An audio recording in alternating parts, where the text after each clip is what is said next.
आज एक आदमी, इस तरह के जितने डॉक्टर है, 17 तरह के डॉक्टर जो लिखे गए, ये डॉक्टर कहीं ना कहीं रोज अपने काम पे जाते होंगे, रोज काम करके आते होंगे। इसी तरह से इंजीनियर की कैटेगरी भी कई तरह कैटेगरी होती है। कोई माइनिंग इंजीनियर होता है, कोई केमिकल इंजीनियरिंग होता है, कोई कई तरह के इंजीनियर होते हैं, कोई सॉफ्टवेयर इंजीनियर होता है, कोई हार्डवेयर इंजीनियर होता है, सब तरह के इंजीनियर होते हैं। ये इंजीनियर भी काम करते हैं, डॉक्टर भी काम करते हैं, लॉयर भी काम करते हैं, टीचर भी काम करते हैं, बिजनेसमैन भी काम करते हैं, किसान भी काम करते हैं, सब काम करते हैं, सब काम करते हैं। सबके साथ एक परिवार होता है। ये मान लीजिए एक व्यक्ति है जो काम करने वाला मुखिया परिवार है, इनके साथ परिवार होगा। परिवार में कौन होगा? परिवार में इनकी पत्नी, इनके मासूम बच्चे, इनके माताजी, पिताजी, भाई और बहन। यही परिवार है, यही परिवार होता है। परिवार का ये मुखिया है। ये हो सकता है डॉक्टर हो सकता है इंजीनियर हो सकता है लॉयर हो सकता है चार्टेड हो सकता है एग्रीकल्चर करने वाले किसान हो, या हो सकता है मजदूर हो। यही कैटेगरी व्हाट्सएप। अगर ये सारे लोग हैं तो ये जब दिन में जाते हैं, सुबह जाते हैं, शाम को पैसा कमा के लेके आते हैं, या दिन भर काम करते हैं, महीने भर काम करते हैं तो पैसा आता है। और इन्हीं के पैसे से परिवार चलता है। पत्नी को भी जो चाहिए वो दिलाते हैं, बच्चों को भी जो चाहिए वो दिला पाते हैं, माँ बाप की सेवा भी कर पाते हैं। कुछ लोग कर पाते हैं, कुछ लोग नहीं कर पाते हैं। तभी तो वृद्धाश्रम खुल गया। अगर सब लोग करते तो वृद्धाश्रम खुलता क्या? नहीं करते। लेकिन कहीं ना कहीं सब लोग नहीं कर पाते थे, वृद्धाश्रम भी खुल गया। अनाथ आश्रम क्यों खुल गया? बहुत सारे लोगों के बच्चे हैं कि पैदा करके छोड़ देते हैं, उनके बच्चे अनाथ आश्रम में चले जाते हैं। बहुत सारी पत्नियां ऐसी हैं जो कुछ पाना चाहती है लेकिन नहीं पा पाती, इसलिए वो काम करती जाकर। मैं कहना क्या चाहता हूँ साथियों, ये व्यक्ति जो इस परिवार का मुखिया है, जब रोज पैसा कमाता है तब इसका परिवार चलता है। भगवान न करे इनके साथ कभी कुछ ऐसा हो, लेकिन ये तो कभी भी हो सकता है। इनकी ये जगह कभी भी खाली हो सकती नहीं हो सकती है। जैसा मेरे साथ, मेरे ड्राइवर के साथ हुआ। मैं भी इस जगह पे बैठा था, ड्राइवर भी बैठा हुआ था, वो दुनिया छोड़ के चला गया। मैं भी तो जा सकता था, उसी गाड़ी में मैं भी था, उसी कार पे मैं भी था, उसी ट्रक से मेरा भी एक्सीडेंट होता है। लेकिन अगर ये दुनिया छोड़ के चला गया, ये डॉक्टर भी होगा, इंजीनियर भी होगा, लॉयर भी होगा, चार्टर कोई भी होगा, जब चला जाएगा, इसके परिवार का क्या होगा? इसके परिवार को सुरक्षा के नाम पर कुछ है क्या? आप सोचिए, जरा कल्पना करिएगा एक बार। रोज आदमी सड़क पे निकलता है, रोज एक्सीडेंट होता है। सुबह अपने काम के लिए जाता है, शाम को खबर आती है, जब शाम को घर आने का टाइम होता है, खबर आती है कि वो आदमी कहीं ना कहीं मारा गया। आती है खबर आती है। भगवान ने कहा किसी के साथ ऐसा हो, लेकिन जिस दिन ऐसा हो जाएगा उस दिन उसके बाद उसके परिवार का क्या होगा? कभी सोचा क्या आपने? सोचना, मैं आप सबसे निवेदन करता हूँ, एक बार सोचिएगा, बैठ के सोचिएगा। आपके हमारे घर में हमारी अपनी पत्नी है जो कहीं न कहीं किसी की बहन बेटी थी और दूसरे के घर परिवार छोड़ के हमारे घर में आई, और केवल आई नहीं, हमारे घर में आने के बाद ये बहन बेटियां जितनी बैठी हुई हैं अपने माँ बाप को भूल जाती हैं, अपने पति के माँ बाप को माँ बाप का दर्जा देती है। कितना बड़ा त्याग क्यों करती है सर? कभी सोचा आपने? कभी नहीं सोचा। लेकिन सोचिएगा बैठ करके, ये इसलिए करती है क्योंकि उनको लगता है कि हमारे अभी पति परमेश्वर है, पति परमेश्वर है, अब ये मेरे सारे सपनों को साकार करेंगे। कौन से सपने? जब मुझे कपड़ों की जरूरत होगी कपड़ों को देंगे, जब मुझे गहनों की जरूरत होगी गहने दिलाएंगे, जब मुझे कहीं घूमने जाने का होगा घूमने जाएंगे, कभी बाहर खिलाने लेके जाएंगे, कभी त्योहार कभी कुछ होगा तब घुमाने फिराने में लेके जाएंगे। लेकिन जब ये छोड़ के चले जाएंगे, इनके सपनों का क्या होगा? ये सारे सपने खत्म हो जाएंगे। इनके बाद मैं तो कहता हूँ इन बच्चों के बारे में सोचिएगा जिनको हमने आपने पैदा किया। जिन बच्चों को हमने पैदा किया है, बच्चों का पूरा पाल पोस के बड़ा करने का, इनको सही एजुकेशन देने का, सही जगह पे लेके जाने की जिम्मेदारी किसकी है?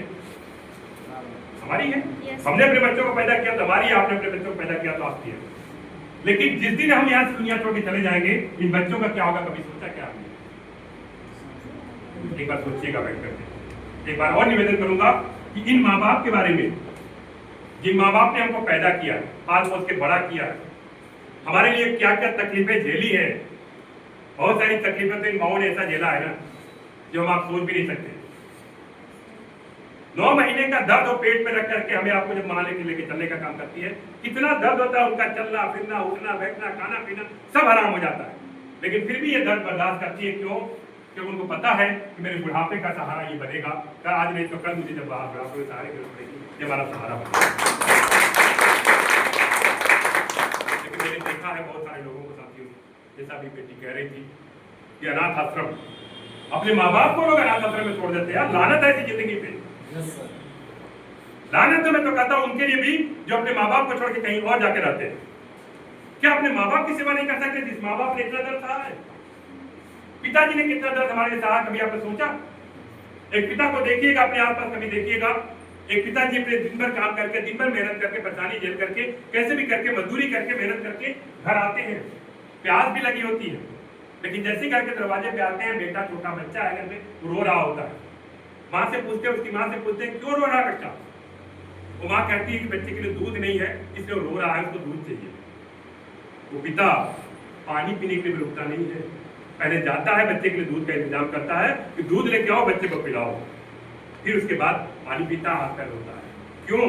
क्योंकि उसको पता है कि मेरे बुढ़ापे का सहारा ये बनने वाला है, ये मेरा लाल है, मैं इसके लिए सब कुछ करने के लिए तैयार हूं। लेकिन यही बुढ़ापा जब उस माँ बाप के ऊपर आता है तो बच्चे उनको घर से बाहर निकालते हैं। एक निवेदन करने आया हूं, ये दुनिया में सबको भूल जाइएगा, कभी अपने माँ बाप को मत भूलिएगा। जैसे भी है, जिस हालात में है, सर्वोपरि है, सर्वश्रेष्ठ है। माँ बाप की जगह कोई ले सकता है क्या?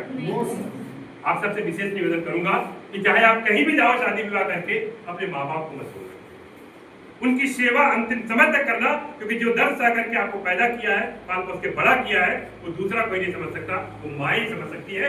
जिस दिन आप माँ बनोगे आपको पता चलेगा कि माँ कितनी तकलीफ सह करके आपको पैदा किया। इसलिए कभी मत भूलना आपको। इसलिए मैं कहना चाहता हूँ कि अब यहाँ पैसा कमाने का जरिया अगर हमारे पास खत्म हो जाएगा, तो माँ बाप की सेवा कैसे होगी, बुढ़ापे में उनके लिए दवा कैसे आएगा, और बुढ़ापे में उनका इलाज कैसे होगा, ये सोचना है।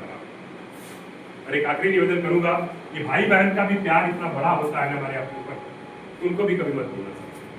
मैं यही कहना चाहता हूँ साथियों कि जिस दिन ये जगह खाली होती है, सारे लोग कहीं ना कहीं त्राईमान करते हैं, रोड पे आ जाते हैं। लेकिन अगर ये आरसीएम का डिस्ट्रीब्यूटर हो, आरसीएम का एसोसिएट बायर हो, हमारा आरसीएम का साथी हो, फिर क्या होगा?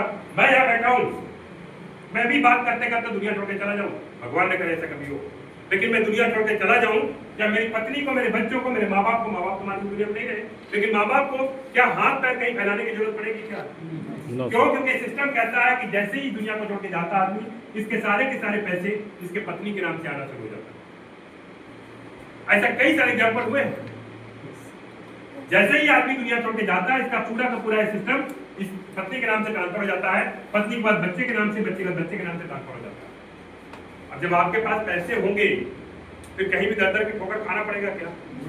बस यही मैं कहने आपसे आया हूँ कि अपने लिए ना सही, कम से कम अपने माँ बाप के लिए, अपने भाई बहन के लिए, जो पति हैं अपनी पत्नी और बच्चों के लिए, अपने माँ बाप के लिए एक बार इस काम को कर लीजिएगा। अपने सारे काम को अलग करके इस काम को करिएगा, इससे जो कुछ भी आए इनकी सेवा करिएगा, इनके लिए एक रास्ता बनाइएगा।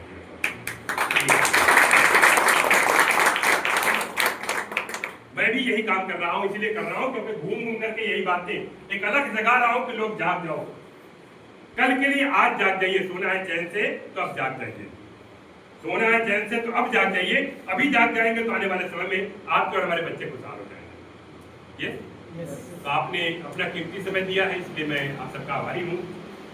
बस आपसे एक निवेदन करते हुए जितेंद्र सर को धन्यवाद दूंगा कि उन्होंने इतनी बड़ी व्यवस्था हमको दी जिससे हम आप सबसे मिल पाए। आप सबको भी धन्यवाद दूंगा कि आपने अपना कीमती समय आज निकाला, आज इस लायक समझा कि हमसे आप मिल सके।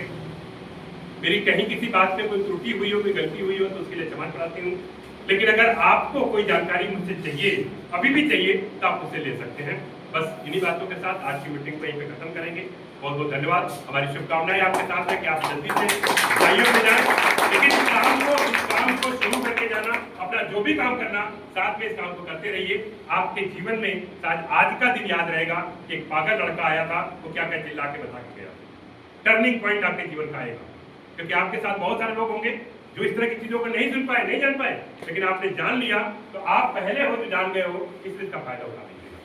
जितनी जल्दी हो सके, यहाँ पर कुछ नहीं करना होगा, अपना आईडी लेकर के नाम KYC लेकर के अपना नंबर लगा लीजिए। ये प्रोडक्ट घर का जनरल यूज करते रहिए, लोगों को बताते रहिए, ताकि एक सेवा भाव से आप भी काम करते रहिए। बहुत बहुत धन्यवाद, आपने मुझे सुना।